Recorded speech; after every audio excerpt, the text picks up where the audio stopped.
In this video, I would like to show you how to use the 4 different kinds of lines available for designing layouts. The 4 line types are pocket, aiming, tangent, and track lines. Let me show you how easy they are to use. Here I have a typical pattern that comes up all the time in pool. Let's add the different types of lines to give it a more complete picture of this runout. A pocket line is used to show where the object ball is going to go. This would typically be a pocket or a rail. Pocket lines are created by left-clicking an object ball, which will produce an aiming ghost ball and an arrowed line that can be dragged to a pocket, rail, or anywhere else desired. Use a single left click to anchor the line at the desired location. A yellow extended pocket line can also be produced by right-clicking on an object ball and selecting the pocket line option. Typically, you would turn on the extended pocket line for the next object ball, after the one you are shooting now. Making sure you are on the correct side of this line is critical for proper position play. The extended pocket line option is only active if the pocket line has been drawn. To remove a pocket line, just left-click on the object ball and move the cursor a little bit.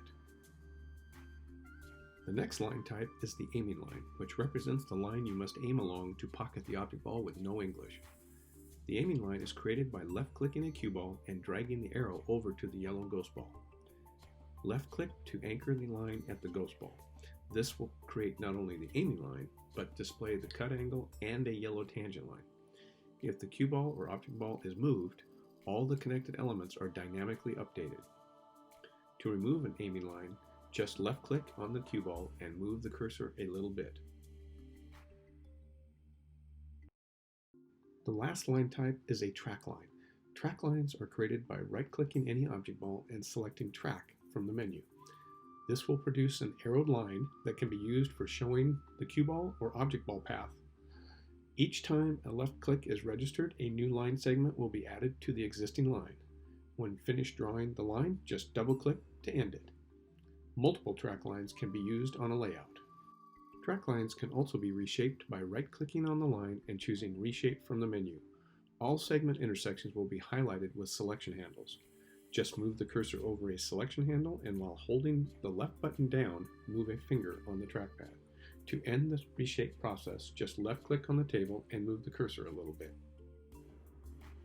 Track lines can also be labeled by right-clicking on the line and selecting Add Label. Then use the Delete key to remove the default text. Next, type the label and left-click anywhere on the table to anchor it. A label can be edited by right-clicking on the track line and left-clicking the Edit Label menu option. Retype the label and left-click anywhere on the table to anchor it.